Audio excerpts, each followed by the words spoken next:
Hey, I'm meteorologist Doug Myers with the latest forecast heading into this brand new week. And after yesterday's highs in the 60s and 70s, we certainly had some strong winds over the weekend, including yesterday, where wind gusts exceeded 45 miles per hour for many spots. The good news is we don't have to deal with the wind at all for the first half of the work week. About 5 to 15 miles per hour today with the stronger winds north of I-70. Otherwise, the winds will be fairly light for tonight into tomorrow and even continuing into Wednesday. Wind's really not much of a factor on Wednesday either. They will be a factor on Thursday. That's going to be our windy day, so just be aware of that. And unfortunately, it will be another windy weekend too.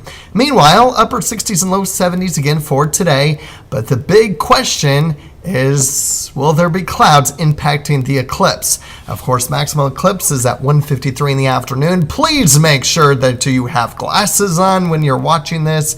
Do not look at this without any protective eyewear, even with your phone. You're going to damage your phone. You're going to damage looking at it if you don't have the protective gear even on your phone. If you don't have those tools, just watch our live stream on WIBW.com. Do not look at this in person. You can look outside like you would on any other typical day to see if it darkens. That's fine, but do not look directly in the sun without protective eyewear. And it will end about 3:09 in the afternoon. So as I mentioned, the big question is, what about cloud cover? No doubt about it, cloud-free conditions this morning. But there's some uncertainty around 2 o'clock that we will have a little bit of some cloud cover south of I-70.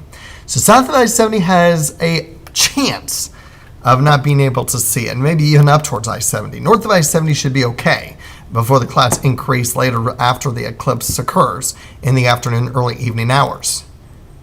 But there also is some models that are like this, where we continue with cloud-free conditions even through 3 o'clock. So we're going to have to continue to monitor that forecast as the morning progresses to see if clouds begin to develop as it gets towards midday. Otherwise, we will have generally mostly clear skies tonight and increasing clouds through the day tomorrow, but still generally I'm going with a mix of sun and clouds just because of a little bit of differences in the computer models. A little bit more cloud cover each day as we begin the work week.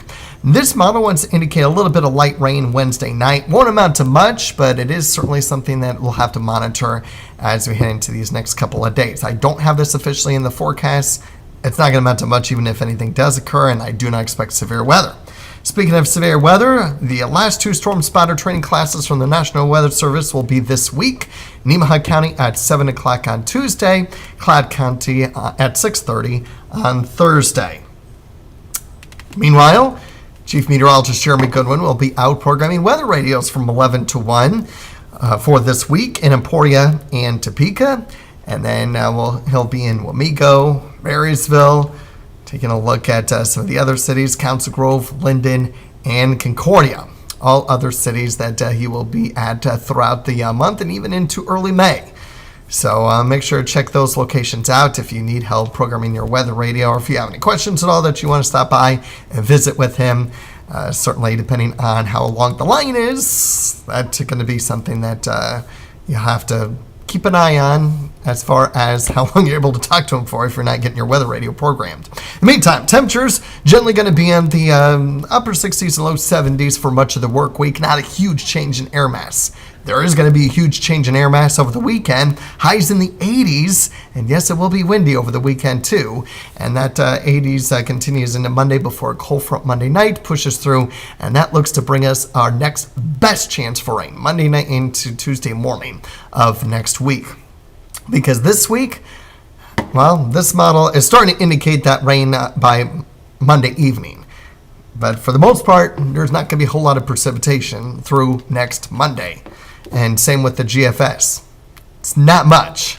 So that's why I'm going dry in the 8-day forecast. So the 6 to 10-day outlook, where it's probability of above average precipitation, that is going to be that Monday night, potentially into Tuesday time frame of next week. So day 9 of the 8-day. Otherwise, we look to have the probability of above average temperatures in all 3 time frames, if you will, and the 6 to 10, 8 to 14 day, and the 3 to 4 week outlook. So not a whole lot of huge changes. Friday morning is going to be our coolest morning of the week.